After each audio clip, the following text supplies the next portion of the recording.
আজকে আমরা সন্তানের প্রতি পিতামাতার 12টি হক সম্পর্কে জানব। কতটি হক? 12টি হক। আল্লাহ পাক রব্বুল আলামিন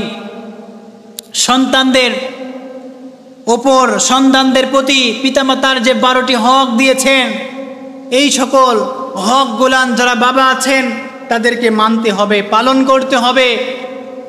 যদি আমরা পালন করতে না পারি তাহলে আমরা হাদিসকে মানতে পারলাম না। কারণ আল্লাহ রাসূল সাল্লাল্লাহু আলাইহি ওয়াসাল্লাম এই 12টি হকের কথা হাদিসের ভিতরে উল্লেখ করে দিয়েছেন। বলেন সুবহানাল্লাহ। তাহলে যারা সন্তান জন্ম দিয়েছেন, বাবা হয়েছেন, তাদের তো হক রয়েছে। আর যাদের সন্তান বড় হয়ে গেছে হকটি তো আর আদায় করতে পারবেন না। আর যারা সামনে প্রজন্মে বাবা হবেন তারা এই কথাগুলো শুনবেন। সম্মানিত প্রিয় ভাইরা, 1 নাম্বার সন্তানের প্রতি পিতামাতার যেই দায়িত্ব কর্তব্যটি হলো, তার আগে 1 নাম্বার হলো পৃথিবীতে সন্তান কিন্তু এখনো জন্ম নেয় নাই। পৃথিবীতে সন্তান এখনো আসে নাই। তার আগেই পিতামাতার কাছ থেকে সন্তান 2টা জিনিস চাই। জোরে বলেন কয়টা? 2টা জিনিস সন্তান পিতামাতার কাছ থেকে চায়। 1 নাম্বার হলো একজন ভালো মা আমাকে দাও। সন্তান তার বাবার কাছে চায় যে একজন ভালো মা আমাকে দাও। দলিল বুখারী শরীফের 5090 নাম্বার হাদিসের ভিতরে নবী আমার জনাবে মুহাম্মদুর রাসূলুল্লাহ সাল্লাল্লাহু আলাইহি ওয়াসাল্লাম 4 বিষয়ে ওপর লক্ষ্য রেখে মেয়েদেরকে বিবাহ করার নির্দেশ দিয়েছেন। কয় লক্ষ্য? 4 লক্ষ্য। 4টা দিকের উপরে ভিত্তি করে মহিলাদেরকে বিবাহ করবেন। 1 নাম্বার হলো ওয়ালি হাসাবি লিমা আলিহা। 1 নাম্বার হলো তার সম্পদ দেখে। 1 নাম্বার হলো সম্পদ দেখে। 2 নাম্বার হলো ওয়ালি হাসাবিহা, তার বংশমর্যাদা দেখে। 3 নাম্বার হলো ওয়া জামালিহা, তার সৌন্দর্যতা দেখে। 4 নাম্বার হলো ওয়ালিদিনিহা, তার দিনদারিতা দেখে নারীকে বিবাহ করবে। শেষে আল্লাহ রাসূল সাল্লাল্লাহু আলাইহি ওয়াসাল্লাম বলেন, তুমি 4টি গুণের মাঝখান থেকে 1, 2 এবং 3 নাম্বার বাদ দিয়ে 4 নাম্বার গুণ দিনদারিতা দেখে মহিলাদেরকে বিবাহ করবে। চিৎকার দিয়ে বলেন সুবহানাল্লাহ। যদি তোমরা মহিলা দিনদারিতা দেখে বিবাহ না করো তাহলে তোমরা ক্ষতিগ্রস্ত হয়ে যাবে।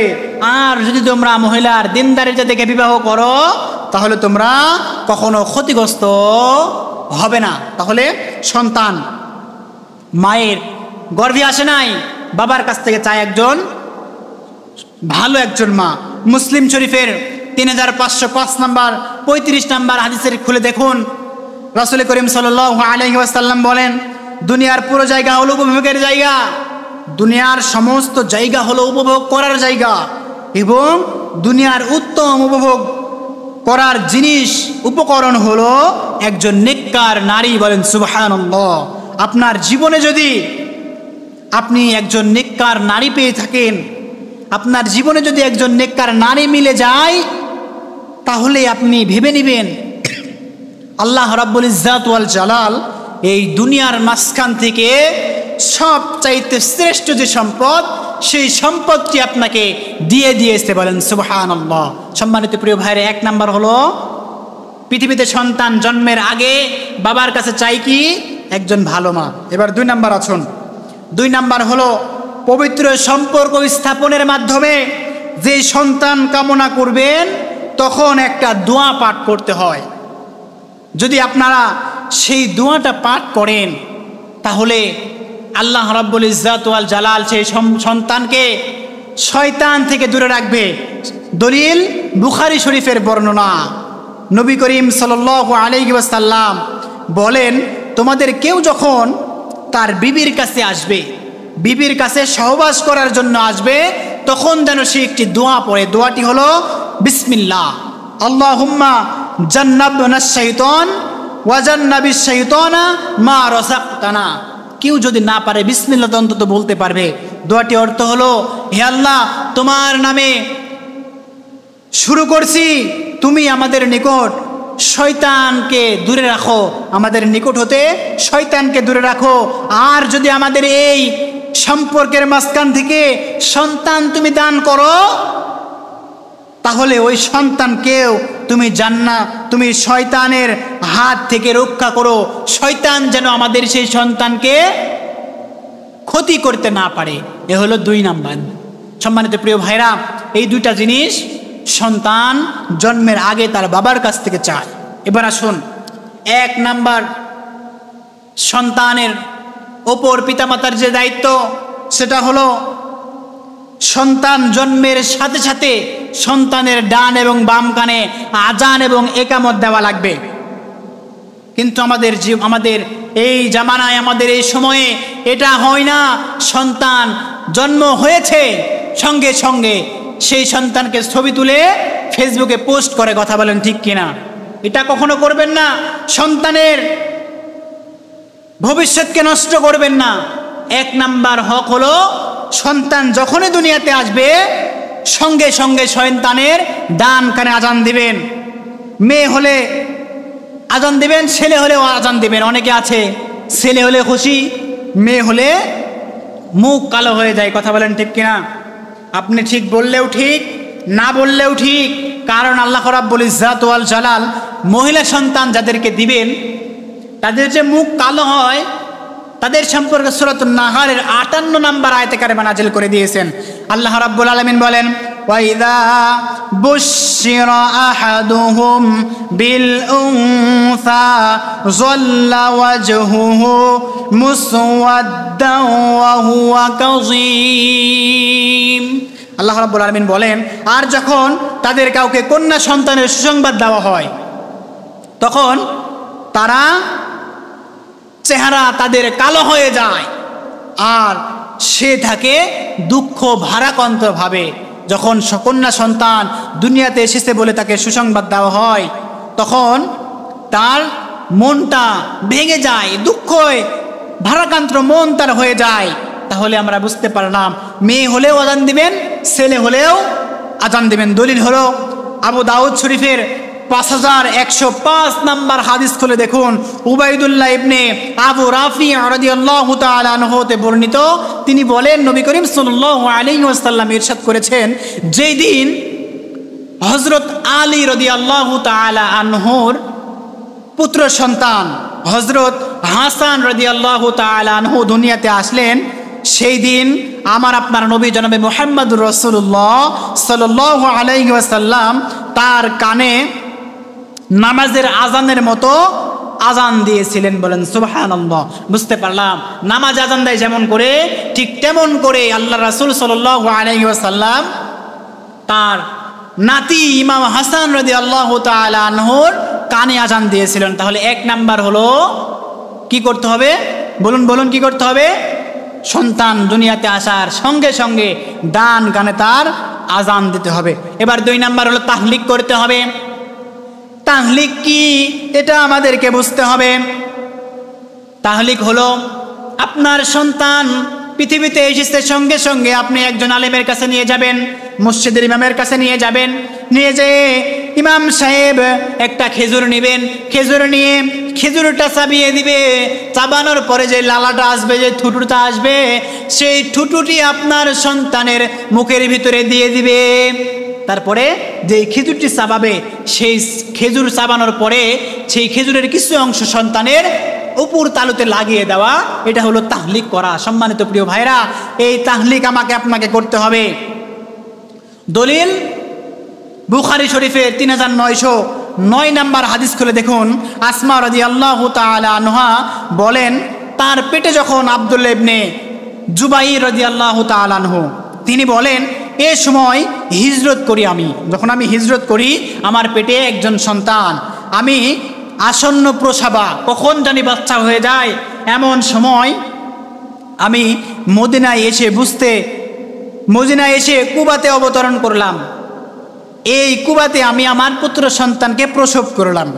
যখন পুত্র সন্তানকে প্রসব করা হলো, এরপর নবী সাল্লাল্লাহু আলাইহি ওয়াসাল্লামের কাছে আমি আমার সন্তানকে নিয়ে গেলাম। নিয়ে গিয়ে আমার নবীর হাতে আমার সন্তানকে দিয়ে দিলাম। নবী সাল্লাল্লাহু আলাইহি ওয়াসাল্লাম একটি খেজুর নিয়ে আসলেন এবং খেজুরটি চিবিয়ে বাচ্চার মুখে সর্বপ্রথমে থুতুটি তার মুখে লাগিয়ে দিল। এর দ্বারা সর্বপ্রথমে বাচ্চার পেটের ভিতরে যে জিনিসটি যায় সেটা হলো নবীজির থুতু মোবারক। চিৎকার দিয়ে বলেন সুবহানাল্লাহ। এরপর নবী আমার খেজুর চিবানোর সামান্য কিছু অংশ নবজাতক শিশু বাচ্চার মুখের তালুর অংশে লাগিয়ে দেয় এবং তার জন্য দোয়া করেন এবং বরকত চাইলেন। বলেন সুবহানাল্লাহ। আরেক বর্ণনা এসেছে বুখারী শরীফের 5467 নম্বর হাদিস খুলে দেখুন। হযরত আবু মুসা রাদিয়াল্লাহু তাআলা আনহু قال রাসূলুল্লাহ সাল্লাল্লাহু আলাইহি ওয়াসাল্লাম, তিনি বলেন আমার যখন পুত্র সন্তান হলো আমি তখন নবী করিম সাল্লাল্লাহু আলাইহি ওয়াসাল্লামকে আমার সন্তানকে নিয়ে গেলাম। নবী সাল্লাল্লাহু আলাইহি ওয়াসাল্লাম সর্বপ্রথমে তার নামটি রাখলেন এবং খেজুর চিবিয়ে মুখে দিলেন এবং তার জন্য রহমতের দোয়া করলেন। তাহলে আমরা বুঝতে পারলাম এটা হলো তাহলিক করা। 2 নাম্বার হলো সন্তান যখন পৃথিবীতে আসবে আজান দেওয়ার পরে আপনার সন্তানকে একজন আলেমের কাছে নিয়ে যাবেন, নিয়ে গিয়ে তাহলিক করাবেন। এবার আসুন 3 নাম্বার, আমরা যারা নবজাতক শিশুকে দেখতে যাব আমরা তার জন্য বরকতের দোয়া করব। কি করব? বরকতের দোয়া করব। 3 নাম্বার, নবজাতক শিশুকে যখন আমরা দেখতে যাব তখন আমরা তাদের জন্য দোয়া করব। এটা হলো দায়িত্ব, আমাদের দায়িত্ব। প্রত্যেক নবজাতক শিশু আমাদের থেকে একটি পাওনা, সেটা হলো তোমরা আমার জন্য বরকতের দোয়া করো, রহমতের দোয়া করো। শিশুরা বারবার এই কথাটি বলতে থাকে। সম্মানিত প্রিয় ভাইরা, দলিল আবু দাউদ শরীফের 5106 নম্বর হাদিস খুলে দেখবেন। আম্মা জানা আয়েশা রাদিয়াল্লাহু তাআলা আনহা قال রাসূলুল্লাহ সাল্লাল্লাহু আলাইহি ওয়াসাল্লাম, এর নিকট বাচ্চাদেরকে আনা হলে তিনি তাদের জন্য রহমতের দোয়া করতেন। সুবহানাল্লাহ বলুন। তাহলে 3 নাম্বার যে গুণ হলো বাচ্চাকে যদি আমরা দেখতে যাই তাহলে বাচ্চার জন্য আমরা ফেসবুকে স্ট্যাটাস দেওয়ার জন্য নয়, বাচ্চার জন্য আমরা দোয়া করব, রহমতের দোয়া করব। মনে থাকবে তো সবার? সম্মানিত প্রিয় ভাইরা, হলো 3 নাম্বার। 4 নাম্বার হলো আকিকা করা। আকিকার ভিতরে অনেক তফাৎ আছে। অনেকেই বলে আকিকার গোস্ত কেমন করে খাবো, আকিকার গোস্ত খেও না। আমি বলি আকিকার গোস্ত সবাই খাবেন, যদি না খান হুজুরকে নিয়ে এসে দিবেন, হুজুররা খাবে আকিকার গোস্ত। আকিকার গোস্ত সবাই খেতে পারবেন। যদি আপনার বাচ্চা খেতে পারে আপনার বাচ্চার মুখেও একটু ঝোল লাগিয়ে দিবেন, সমস্যা নাই, আকিকার গোস্ত সবাই খেতে পারে। এবার আসুন, আকিকা করবেন 7ম দিনে। দলিল নাসাই শরীফের 4220 নম্বর হাদিস খুলে দেখুন। রাসূল করিম সাল্লাল্লাহু আলাইহি ওয়াসাল্লাম বলেন, প্রত্যেক শিশু সন্তান আকিকার সাথে আবদ্ধ, আর তার পক্ষে থেকে তার জন্মের 7 দিনের দিনে জবাই করতে হবে। 7 দিনের দিনে তার পক্ষ থেকে একটি পশু জবাই করতে হবে। সেদিন তার মাথা মুন্ডন করতে হবে, মাথা নাড়া করে দিতে হবে এবং তার নাম রাখতে হবে। এটা হলো 7 দিনের দিন। কথা বলুন, কয় দিনের দিন? 7 দিনের দিন বাচ্চার আকিকা করতে হবে, মাথা মুন্ডন করতে হবে এবং বাচ্চার নাম রাখতে হবে। এটা হলো বাচ্চার একটি সুন্নাত। আর বাচ্চার প্রতি পিতামাতার উপর বাচ্চার যে 12টি হকের মধ্যে এটা হলো 4 নাম্বার হক। সম্মানিত প্রিয় ভাইরা, মাথা মুন্ডন করার বিষয়টা একটি হাদিস তিরমিজি শরীফের 1519 নম্বর হাদিস খুলে দেখবেন। রাসূল করিম সাল্লাল্লাহু আলাইহি ওয়াসাল্লাম বলেন, হে মা ফাতেমা, হাসান রাদিয়াল্লাহু তাআলা আনহুর মাথাকে মুন্ডন করে দাও, নাড়া করে দাও এবং তার চুলের ওজন, তার চুলের যে ওজন হবে সেই ওজনের অনুরূপ রূপা দান করো। কি করো? রূপা দান করো। যদি রূপা দান না করো, রূপা চুলের ওজনের পরিমাণ করে, রূপার ওজন করে তার টাকা দান করো, সামান্য কিছু টাকা হবে, এটা তোমরা দান করো। তাহলে আমরা বুঝতে পারলাম যে 7 দিনের দিন বাচ্চার আকিকা দিতে হবে। যদি আপনি 7 দিনের দিনে না পারেন 15 দিনের দিন, 15 দিনের দিনে না 14 দিনের দিন, 14 দিনে না পারলে 21 দিনে দিবেন। যদি তাও না পারেন পরে দিবেন, সমস্যা নাই, দিতে হবে। কারণ আকিকা দিলে বাচ্চার ওপর থেকে সমস্ত বালা মুসিবত উঠিয়ে নেয় কে? আল্লাহ রাব্বুল আলামিন বাচ্চার সমস্ত কিছু উঠিয়ে নেয়, বিপদ আপদ উঠিয়ে নেয়, বালা মুসিবত দূর করে দেয়। তাহলে বাচ্চার 4 নাম্বার দায়িত্ব বাচ্চার ওপর, বাচ্চা যে দুনিয়াতে আসবে সন্তানের প্রতি পিতামাতার 12টি হক এর মধ্যে থেকে 4 নাম্বার হক হলো আকিকা করা। এবার আসুন 5 নাম্বার হক, সুন্দর নাম রাখতে হবে। সুন্দর নাম রাখা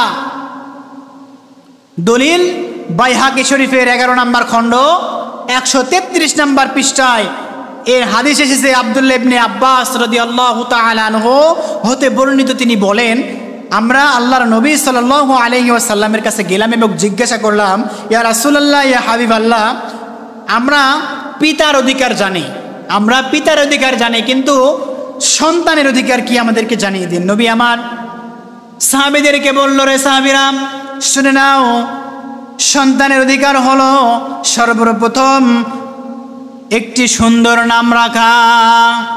2 নাম্বার হলো শিষ্টাচার শিক্ষা দিতে হবে। 2টা কি? 1 নাম্বার হলো সুন্দর নাম রাখা, কারণ কাল কিয়ামতের ময়দানে আল্লাহ রাব্বুল আলামিন বান্দার নাম ধরে ধরে বান্দাকে ডাকবে। তার জন্যে আল্লাহর কাছে সব চাইতে পছন্দনীয় নাম হলো 2টা, একটা হলো আব্দুল্লাহ আর 2 নাম্বার হলো আব্দুর রহমান। আপনারা হাদিস অনুযায়ী নামটা রাখবেন বান্দা বাচ্চার। আপনার এই সলিমুদ্দি গলিমুদ্দি, এই আলু বেগুন পেটো পটল, এই সকল বাচ্চার নাম রাখবেন না। এখন ডিজিটাল যুগ, ইহুদি খ্রিস্টানরা আমাদের উপরে ছেয়ে পড়েছে, আমরা ওদের নামকেই বেশি পছন্দ করি, কিন্তু আল্লাহ রাব্বুল আলামিন হাদিস অনুযায়ী নাম রাখতে হবে সেই কথাটি বলে দিয়েছেন। তাহলে বাচ্চার সুন্দর নাম রাখতে হবে। কি করতে হবে? সুন্দর নাম রাখা। এবার তারপরে বাচ্চাকে কি করতে হবে সম্মানিত প্রিয় ভাইরা? শিষ্টাচার শিক্ষা দিতে হবে, ভালো গুণ শিক্ষা দিতে হবে। গেল 5 নাম্বার। এবার আসুন 6 নাম্বার, তরবিয়ত শিক্ষা দিতে হবে। সবচাইতে বড় তরবিয়ত হলো নামাজের শিক্ষা।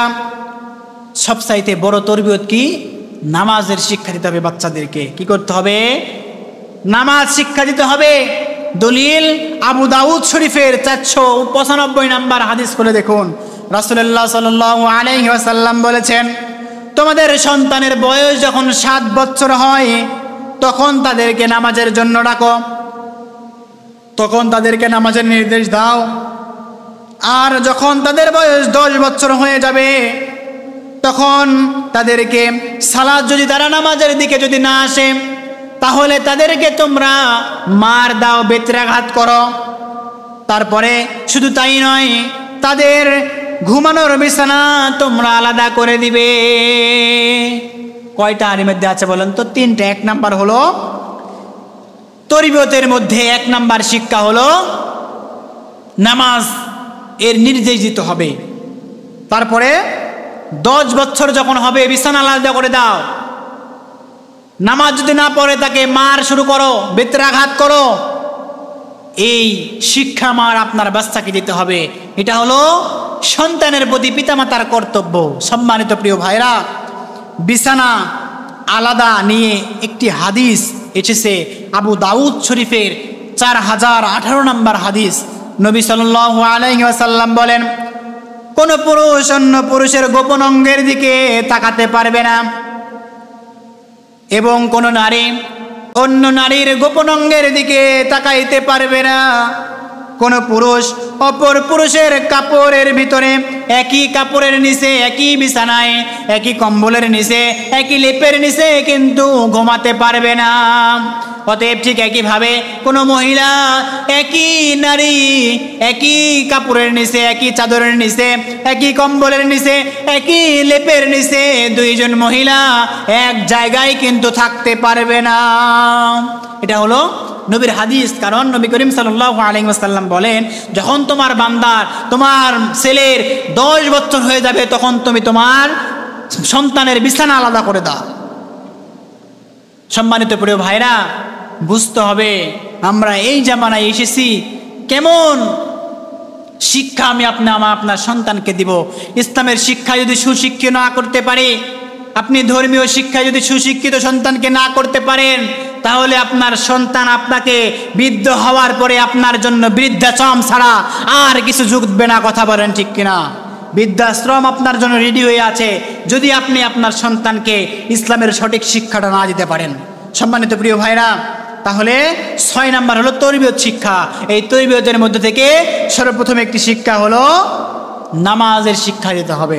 এবার আসুন 7 নাম্বার, সন্তানকে সুশিক্ষায় শিক্ষিত করতে হবে। সন্তানকে তাওহীদ ভিত্তিক শিক্ষা দিতে হবে।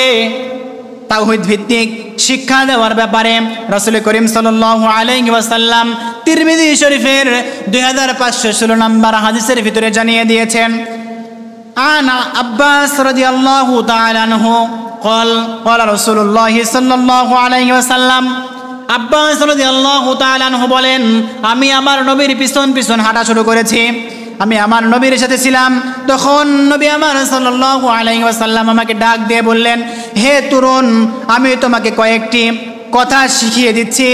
আল্লাহ তাআলার বিধিবিধান রক্ষা করা, আল্লাহ তাআলার যেই বিধিনিষেধ আছে সেইগুলা যদি তুমি রক্ষা করতে পারো তবে আল্লাহ রাব্বুল আলামিন তোমাকে রক্ষা করবেন। সন্তুষ্টির প্রতি লক্ষ্য রাখবে, আল্লাহ রাব্বুল আলামিনের সন্তুষ্টির প্রতি লক্ষ্য রাখবে। কারণ আল্লাহ রাব্বুল আলামিন যেই কাজ করলে সন্তুষ্ট হবে সেই কাজ তুমি করবে। যেই কাজ করলে আল্লাহ রাব্বুল আলামিন সন্তুষ্ট হবে না সেই কাজ তুমি করবা না। আর তুমি আল্লাহর সন্তুষ্টির প্রতি লক্ষ্য রাখবে, আল্লাহকে তুমি কাছে পাবে। কোনো কিছু চাইলে একমাত্র চাইবে কার কাছে? জোরে বলুন। কোনো কিছু যদি চাইতেই হয় তাহলে চাইতে হবে আল্লাহর কাছে। যদি তোমরা চাও, যদি তোমরা আল্লাহর কাছে সাহায্য চাও, আল্লাহ রাব্বুল ইজ্জাত ওয়াল জালাল তোমাদেরকে অবশ্যই সাহায্য করবে। তাহলে 7 নাম্বার হলো সন্তানকে সুশিক্ষায় শিক্ষিত করা। আর 1 নাম্বার হলো তাওহীদ ভিত্তিক শিক্ষা দিতে হবে, রিসালাতের শিক্ষা দিতে হবে। ইসলাম কি বলে, কোরআন কি বলে শিক্ষা দিতে হবে। বাবার দরবারে গিয়ে, মাজারে গিয়ে হাত পেতে শিরক বিদআত মুসলমানরা করবে না। কথা বলেন ঠিক কিনা? সম্মানিত প্রিয় ভাইরা, 2 নাম্বার হলো কোরআনের শিক্ষা।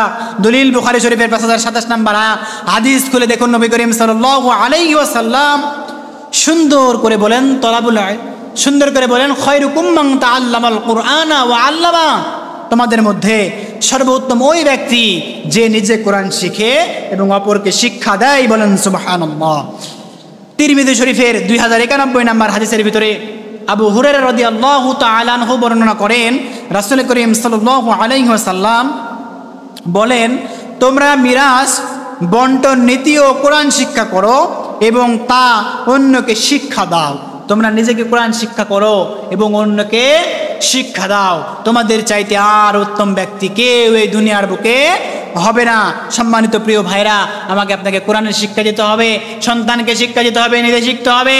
তালাবুল ইলমি ফারিদাতুন আলা কুল্লি মুসলিম ওয়া মুসলিমাত, প্রত্যেক নর নারীর উপর কোরআন শিক্ষা করা ফরজ। আর নামাজ পড়া যেমন ফরজ, কোরআন শিক্ষা করা ঠিক তেমনই ফরজ। ইসলামের একদিক মানবেন আর একদিক মানবেন না, তা হবে না। সম্মানিত প্রিয় ভাইরা, তাহলে 7 নাম্বার হলো সন্তানকে সুশিক্ষায় শিক্ষিত করতে হবে। এবার আসুন 8 নাম্বার হলো, আপনি যদি দুনিয়াতে বেঁচে থাকেন, বেঁচে থাকা অবস্থায় যদি আপনার সন্তানকে আপনার সম্পদের ভাগ রেজিস্ট্রি করে দিতে চান, তাহলে ছেলে এবং মেয়ে সবাইকে সমানভাবে দিতে হবে। বন্টন আপনাকে ঠিকভাবে করতে হবে। মেয়েকে কম দিবেন সেটা হবে না। এক সন্তানকে বেশি দিবেন, আরেক সন্তানকে কম দিবেন, তা হবে না। সন্তানকে পুরা ভাগ দিতে হবে। এটা হলো সন্তানের অধিকার। পিতামাতার দায়িত্ব হলো সন্তানকে এই অধিকারগুলো দেওয়া। এবার হলো 9 নাম্বার, আসুন, সন্তানের বিয়ের বয়স হলে সন্তানকে বিয়ে দিতে হবে। এটা হলো পিতামাতার দায়িত্ব।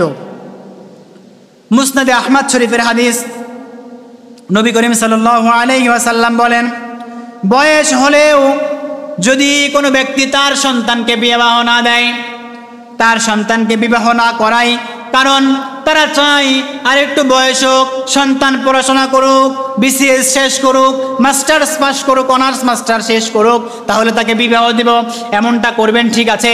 কিন্তু আপনার সন্তান যদি নেককার ফরেজগার সন্তান না হয়, যদি আপনার সন্তান নিজের নফসকে কন্ট্রোল না করতে পারে, বিবাহের বয়স হয়েছে, যদি আপনার সন্তান অন্যায় অত্যাচার, নিজের উপরে জুলুম করে বসে, গুনাহ করে বসে, জিনা করে ফেলে, আল্লাহ রাব্বুল ইজ্জাত ওয়াল জালাল ওই সকল গুনার ভাগীদার কিন্তু আপনাকেও হওয়া লাগবে। বুঝতে পারলেন কথাটা? আপনি যদি আপনার সন্তানকে পরিপূর্ণ বয়সে বিবাহ না দেন, তাহলে আপনার সন্তান যত পাপ এই দুনিয়াতে করবে বিবাহর আগ পর্যন্ত, বয়স হয়েছে বিবাহ দেয় না, আপনার সন্তান পাপ করছে, তখন আপনারা কি করবেন? বিবাহ দিয়ে দিবেন। পাপ করছে, পাপের ভাগেও কিন্তু আপনাকে হওয়া লাগবে।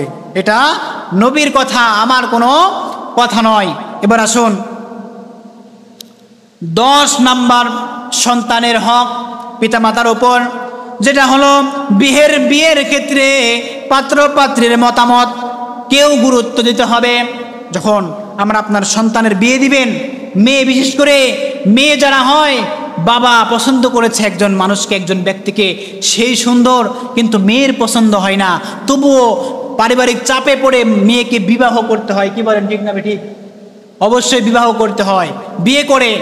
এটা কিন্তু ঠিক না। যখন সন্তানকে বিবাহ দিবেন, মেয়ে হোক আর ছেলে হোক, আপনার পছন্দ হয়েছে, আপনার সন্তানকে জিজ্ঞাসা করবেন, বাবা তোমার কি মেয়ে পছন্দ হয়েছে? মেয়েকে জিজ্ঞাসা করবেন, মা তোমার কি সন্তান ছেলেকে কি পছন্দ হয়েছে? যদি সে মতামত দেয়, তবেই আপনি বিয়ে দিতে পারবেন। দলিল মুসনাদে আহমদ শরীফের ভিতরে আল্লাহর রাসূল সাল্লাল্লাহু আলাইহি ওয়াসাল্লামের ঘটনা।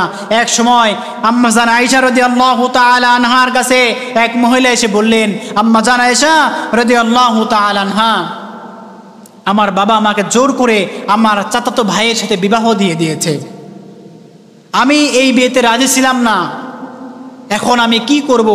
আয়েশা রাদিয়াল্লাহু তাআলা আনহা বলতেছে, ও বোন, ও মেয়ে, তুমি থামো, নবী আমার আসুক, আসার পরেই তোমার প্রশ্নের ফয়সালাটা নবী নিজেই করে দিবে। অপেক্ষা করা হলো। নবী করিম সাল্লাল্লাহু আলাইহি ওয়াসাল্লাম বাহির থেকে ভিতরে আসলেন। আসার পরে নবীজিকে পুরা ঘটনাটা বলা হলো। মেয়েটি বলতেছে, ইয়া রাসূলুল্লাহ, আমি তো বিবাহ রাজি ছিলাম না, আমার বাবা আমাকে জোর করে বিয়ে দিয়ে দিয়েছে, এখন আমি সেই বিবাহতে রাজি ছিলাম না, এখন আমি কি করতে পারি? নবী করিম সাল্লাল্লাহু আলাইহি ওয়াসাল্লাম মেয়ের বাবাকে ডাকা হলো। ডাকার পরে মেয়ে এবং বাবা এক জায়গায় বসে আছে। নবী করিম সাল্লাল্লাহু আলাইহি ওয়াসাল্লাম মেয়েকে বলতেছে, ও মেয়ে, তুমি এই বিবাহকে তুমি রাজি আছো কিনা? তুমি যদি রাজি থেকে থাকো তাহলে আজকে তোমার বিবাহ হবে, আর যদি তুমি রাজি না থাকো তাহলে আমি স্বয়ং নবী সাল্লাল্লাহু আলাইহি ওয়াসাল্লাম তোমার বিবাহ এখানেই ভেঙে দিব। তখন মেয়েটি বলতেছে, ইয়া রাসূলুল্লাহ, আমি আমার বাবার কথার উপরে অনুমোদন দিয়ে দিলাম, আমার বাবা যেটা নিয়ত করেছে সেটাই আমি মেনে নিলাম, আর আমি আপনার কাছে এসেছি একটি মাত্র কারণে, সেই কারণটি হলো কিয়ামত পর্যন্ত, এই পৃথিবী থাকা পর্যন্ত যেন মেয়েরা তাদের নিজের অধিকারটা বাবার সামনে, নিজের যে জানা অজানা, নিজের ভালো লাগা না ভালো লাগা যেন তারা প্রকাশ করতে পারে, সেই ফয়সালা নেওয়ার জন্যে আমি আপনার কাছে এসেছি ইয়া রাসূলুল্লাহ। আমি থাকবো না, কিন্তু মেয়েদের যে হক সেটা যেন প্রতিষ্ঠিত হয়, এই প্রতিষ্ঠা করার জন্যেই আমি আপনার কাছে এসেছি। বলেন সুবহানাল্লাহ। তাহলে ইসলামে ছেলেদের মেয়েদের উভয় অধিকার কারো কম নাই। তাহলে 10 নাম্বার গেল। এবার আসুন 11 নাম্বার। সম্মানিত প্রিয় ভাইরা, সন্তানের ভরণ পোষণের সমস্ত কিছু আপনি বাবার। আপনার সমাজে এখন এমন হয়ে গেছে, সন্তানের বিবাহ হয়ে গেছে, সন্তান কাজ করে না, সন্তানকে ভিন্ন করে দেয়, আলাদা করে দেয়। এটা কিন্তু হাদিস মানে না। সন্তানকে আপনি ভরণ পোষণের দায়িত্ব হলো আপনার। দলিল আবু দাউদ শরীফের 1692 নাম্বার হাদিস। আব্দুল্লাহ ইবনে ওমর রাদিয়াল্লাহু তাআলা আনহু قال رسول الله صلى الله عليه وسلم, নবী আমার বলেন, কেউ পাপী হওয়ার জন্য এতটুকুই যথেষ্ট, সে তার উপর নির্ভরশীলদের রিজিক নষ্ট করে। পাপী হওয়ার জন্য এতটুকু যথেষ্ট, সে তার উপর যারা নির্ভরশীল, তার পরিবারবর্গ যারা নির্ভরশীল, সন্তান সন্ততি, স্ত্রী, মা বাবা যারা তাদের উপর নির্ভরশীল, তাদেরকে খাদ্য না দিয়ে রিজিক নষ্ট করে মদ জুয়া নানান রকম সুদ ঘুষে লিপ্ত হয়ে রিজিক নষ্ট করছে, তারাই হলে সবচাইতে নষ্টের গোড়া। সন্তানের হক পরিপূর্ণ ভরণ পোষণের দায়িত্ব একমাত্র আপনি বাবার। সম্মানিত প্রিয় ভাইরা, যারা বাবা আছেন কথাগুলো শুনবেন। 12টি হক হলো আপনার সন্তানের ওপর। এই 12টি হক আপনাকে আদায় করতে হবে। হাদিস দিয়ে, প্রমাণ দিয়ে, দলিল দিয়ে, হাদিস নাম্বার দিয়ে আপনাকে বুঝিয়ে দেওয়া হচ্ছে। আপনাকে বুঝতে হবে 11 নাম্বার হলো সন্তানের ভরণ পোষণের দায়িত্ব হলো বাবার, মার। আপনার সন্তান আপনিই দায়িত্ব গ্রহণ করবেন। সর্বশেষ যেটা 12 নাম্বার, আপনার সন্তানের যে হক রয়েছে আপনার উপর, সেটা হলো সন্তানদের জন্য কখনো বদদোয়া করবেন না। আপনার সমাজে এমনও কিছু মা বাবা আছে, সন্তানরা একটু কষ্ট দিয়ে বসলেই সন্তানদের নামে বদদোয়া করে ফেলে। কি বলেন, আছে না নাই? আছে। অনেক মা বাবা আছে রাগের মাথায় সন্তানের উপরে বদদোয়া করে ফেলে। আল্লাহ রাব্বুল আলামিন যার পরে এই পিতামাতার কথা বলেছেন, আমরা তাদেরকে সম্মান করব, পিতামাতাকে কষ্ট দিব না, আর পিতামাতাও যেন আমাদের উপরে কখনো বদদোয়া করেন না। কারণ বদদোয়া এমন একটি দোয়া, দলিল আবু দাউদ শরীফের 1532 নাম্বার হাদিসটা খুলে দেখবেন। জাবের ইবনে আব্দুল্লাহ রাদিয়াল্লাহু তাআলা আনহু হতে বর্ণিত, তিনি বলেন রাসূলুল্লাহ সাল্লাল্লাহু আলাইহি ওয়াসাল্লাম বলেছেন, তোমরা 4 জনের উপর বদদোয়া করবেন না। কয়জন? 4 জন। নাম্বার 1, তোমরা নিজেদের উপরে বদদোয়া করবে না, আমি ধ্বংস হয়ে যাব, আমি জাহান্নামে হয়ে যাব, এমন বদদোয়া তোমরা কখনো করবে না। নাম্বার 2, তোমাদের সন্তান সন্ততির উপর কখনো বদদোয়া করবে না, সন্তান সন্ততির উপর বদদোয়া করবে না। দেখুন এই হাদিসের সাথে 12 নাম্বারটা মিল আছে না নাই? আছে। আল্লাহ রাসূল সাল্লাল্লাহু আলাইহি ওয়াসাল্লাম বলেন, তোমরা সন্তান সন্ততিদের উপর বদদোয়া করবে না, মনের ভুলে বদদোয়া করো না। নাম্বার 3, তোমাদের খাদেমদের বদদোয়া করবে না, তোমাদের খেদমতে যারা থাকে তাদের উপর কখনো তোমরা বদদোয়া করবে না। নাম্বার 4, তোমাদের ধন সম্পদের উপর কখনো বদদোয়া করবে না। কারণ যখন তোমরা বদদোয়া করো সেই সময়টি আল্লাহর পক্ষ হতে কবুলিয়াতের মুহূর্তও হতে পারে, ফলে তা কবুল হয়ে যেতেও পারে। সম্মানিত প্রিয় ভাইরা, আল্লাহ রাব্বুল ইজ্জাত ওয়াল জালাল বান্দার পিতামাতার ওপর, সন্তানের ওপর যে পিতামাতার 12টি হক আছে, 12টি কর্তব্য, যেটা তার মধ্যে সর্বশেষ হলো সন্তানের ওপর কখনো বদদোয়া করা যাবে না, সন্তানের ওপর কখনো রাগ করে কথা বলা যাবে না, সন্তানকে গালি দেওয়া যাবে না, খাদেমকে গালি দেওয়া যাবে না, নিজের খেদমতে যারা থাকে তাদেরকে বদদোয়া করা যাবে না। তারপরে আপনার সম্পদ আছে, আপনি বদদোয়া করতে পারবেন না, আপনি নিজের উপরে কখনো বদদোয়া করতে পারবেন না। সম্মানিত প্রিয় ভাইরা, আপনাকে এই পরিপূর্ণভাবে যদি আমরা সন্তানকে মানুষের মতো মানুষ করতে চাই, 1 থেকে 12টি হক, 1 থেকে 12টি যে কর্তব্য রয়েছে, দায়িত্ব আছে, আপনার সন্তানকে এমনভাবে আপনি যদি মানুষ করতে পারেন, তাহলে আপনার জায়গা কিয়ামত পর্যন্ত, আপনি যতদিন বেঁচে থাকবেন, আপনার বৃদ্ধ হয়ে যাবেন, তবুও আপনার সন্তান আপনাকে বৃদ্ধাশ্রমে দিবে না, আপনার জায়গা হবে সুন্দর একটি জায়গায়। আর যদি আপনার সন্তানকে দুনিয়াতে ইসলামের শিক্ষা না দেন, সুশিক্ষায় শিক্ষিত না করেন, তাহলে আপনি বড়ই ক্ষতিগ্রস্ত হয়ে যাবেন। আজ বুঝবেন না, আগামী দিনে বুঝবেন, যখন আপনি বৃদ্ধ হয়ে যাবেন, আপনার সন্তান যখন আপনাকে দেখতে পারবে না, ঠিক সেই সময় আপনি আপনার ভুলটা বুঝতে পারবেন।